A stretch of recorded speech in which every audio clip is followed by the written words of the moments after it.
Hi விவஸ், இப்போ நம்ம சமையலுக்கு உண்டான பொருட்களை எப்படி சேஃப்டி பண்ணுறதுன்னு நம்ம பார்க்க போகிறோம். அதுக்கு முன்னாடி இந்த சேனலை சப்ஸ்கிரைப் பண்ணாதீங்க, சப்ஸ்கிரைப் பண்ணுங்க, கூட ஒரு பெல் ஐக்கான் ப்ரெஸ் பண்ணுங்க.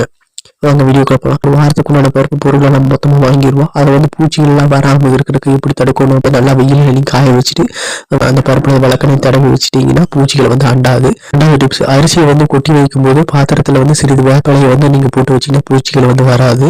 மூணாவது டிப்ஸ், ஒரு பெரிய பாத்திரத்துல வேப்பலை மட்டும் ஒரு கையளவு உப்பு ஆகியவற்றை போட்டு வச்சுட்டு அது மேல நீங்க கோதுமை கொட்டி வச்சிட்டீங்கன்னா எத்தனை நாள் ஆகும் அந்த கோதுமை சுத்தமாக இருக்குங்க, கெடவும் கெடாது. ரவை கெடாம இருக்க சிறிது எண்ணெயை விட்டு வறுத்துட்டு அந்த வறுத்த ரவையை நீங்க ஒரு பாத்திரத்துல நீங்க போட்டு வச்சிட்டீங்கன்னா பூச்சிகள் புழுவுகள் வராது.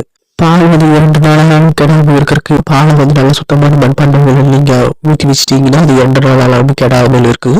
உருளைக்கிழங்கு மற்றும் காலிஃப்ளவர் ஆகிய காய்கறிகளை நீங்க சமைக்கும் போது தண்ணீரில் சில சொட்டுகள் வினிகரை நீங்க சேர்த்துட்டீங்கன்னா அவற்றை